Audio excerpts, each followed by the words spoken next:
Morning everybody.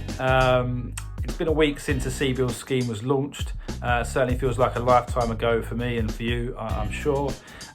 Although the Chancellor did announce 30,000 applications last week, it certainly felt like a bit of a slow start on the ground.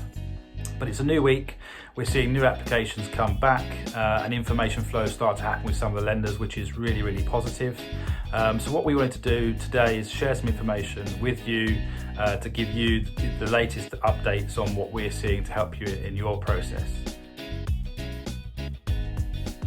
Firstly, I think the most talked about aspect last week was security. Quite rightly, there was a bit of a media uproar around personal guarantees. Somewhat of a U-turn this week, which is great news. The big four banks are saying no personal guarantees on loans up to 250,000.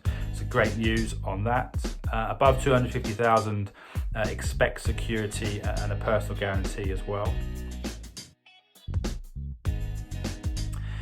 In terms of information that we're seeing being asked for, as we mentioned last week, latest financial statements, business plan, latest management accounts, a cash flow forecast looking forward, and some key things being asked for to be included or are measures that you've taken to mitigate the current crisis, an indication of government aid that you've had to date, but also government aid that you're looking to utilise going forward.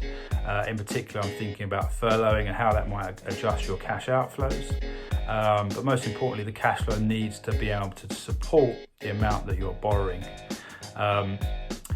If you do have other loans, lenders are quite rightly asking for information on those loans. If you are going above 250,000, be prepared to issue your own personal income and expenditure information to the lender, and also provide things like personal bank statements as well. What we are seeing in terms of in these offers that are coming back, I mean, they are indicative and will be subject to your business, etc. But we've seen it in the just under 3% plus base rate. The term is being pushed to 6 years, so that's great news. The maximum term is being used by some of the lenders. Although we are seeing or have seen up to 12 months capital and interest holidays, we have seen some offers come back with only 6 months interest and capital holidays, so be aware of that.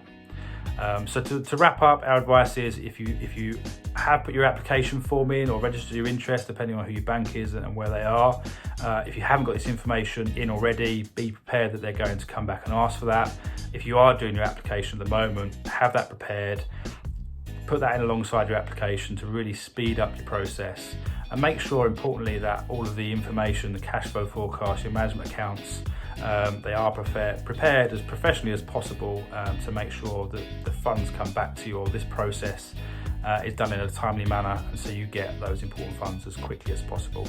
If you do need any advice, please feel free to get in contact.